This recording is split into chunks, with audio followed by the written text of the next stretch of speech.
Cook with Comali season 5ல இந்த வாரம் ஷாலின் ஜோயா தான் எலிமினேட் ஆகியிருக்காங்க. டேஞ்சர் ஜோனில் விடிவி கணேஷ், அக்ஷய் கமல், ஷாலின் ஜோயா 3 பேர் இருந்தாங்க. அதில் ஷாலின் ஜோயா தான் எலிமினேட் ஆகியிருக்காங்க.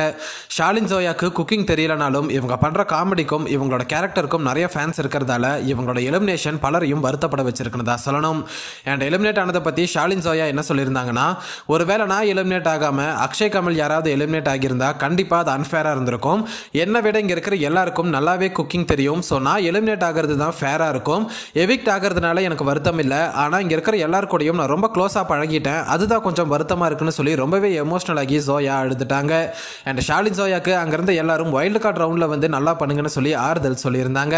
ஸோ ஷாலின் ஜோயா எலிமினேட் ஆனதை பற்றி நீங்கள் என்ன நினைக்கிறீங்கன்றத கமெண்ட்டில் சொல்லுங்கள். அண்ட் இந்த மாதிரி அப்டேட்ஸுக்கு நம்ம என்டர்டைன்மெண்ட் ஃபேக்டரி சேனலை சப்ஸ்கிரைப் பண்ணுங்கள்.